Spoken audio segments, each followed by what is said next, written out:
Ice cream lovers, welcome to this session of Scoop School. Nice to have you here. Do want to thank our episode sponsor, Green Mountain Flavors, or the GMF as I like to call themselves. You've got the IMF, Impossible Mission Force. You've got the GMF, Green Mountain Flavors. Just as action-packed. Stan and all the crew out there, thank you very much for your episode sponsorship. The link is down below, greenmountainflavors.com. Okay, viewer question.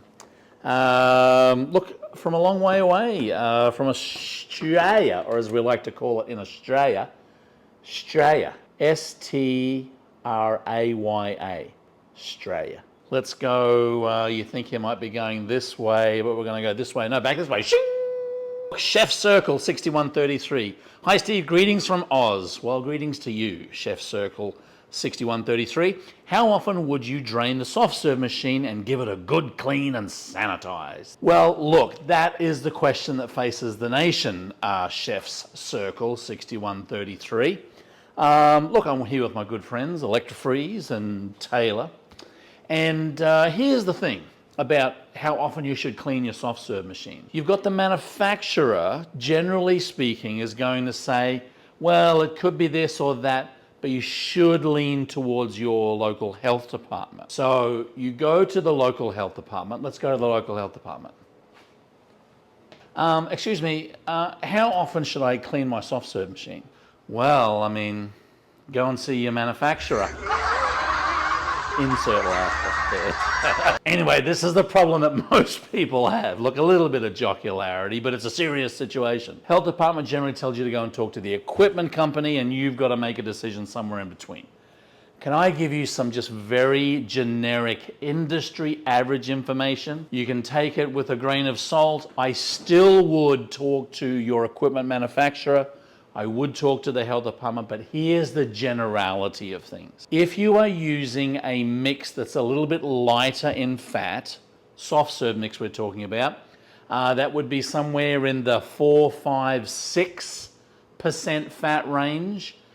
Generally speaking, once a week would be fine. If you're using a product that's a little bit heavier on the fat end, 7, 8, 9, perhaps even 10% butter fat, that's generally a twice a week job. And the reason why I say that is because when you've got a higher butterfat product churning away in here, the resulting fat buildup on the blades, on the barrel, on the dasher may necessitate a little bit more cleaning. As a general rule, if you're lower fat once a week, higher fat twice a week. Now, that being said, you can't really lock that in stone because each of these machines, if I look at the Taylor here, has a low mix probe, Madeline, right in the back there. And you may think to yourself, okay, well, we're going to clean every Sunday night. But on Saturday night, you've got very little mix left in here. And you might say, well, I mean, generally we clean Sunday, but it's so low and we won't waste a whole lot of product.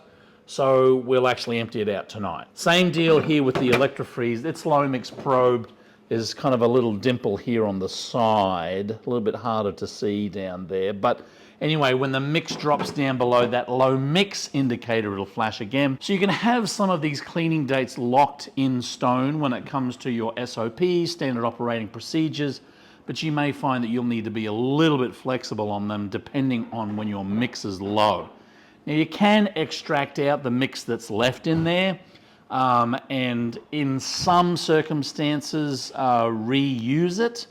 We're going to talk about that a little in another video that's called Rerun. But generally speaking, you want to make sure that your hopper is very low. You can get that product out, clean it, get it back in, and that may or may not land on your regular cleaning date. Anyway, a whole lot of mishmash there. It's a long answer to a short question, and it's not even really a precise answer, but as a general rule, I think that's going to keep you in good stead. I would also recommend, every 2 months, 3 months, take a sample of your mix or your product that is down to maybe a local lab, have it tested for bacteria, make sure your rotation is working well in the cleaning cycle. Anyway, that's about it. There also is a cleaning video, a tools cleaning video. We'll have Madeline put that in the link as well. Look, thanks for the question. Thank you for viewing from all the way down under. And look, if you have a question like Chef Circle did, about your soft serve machine, about your batch freezer, about your custom machines, about your employees, about your mix, about your flavors, about your this, about your that, leave a comment down below. We'll try and get to them. And again, as always, thank you to the GMF, Green Mountain Flavors, for your episode sponsorship.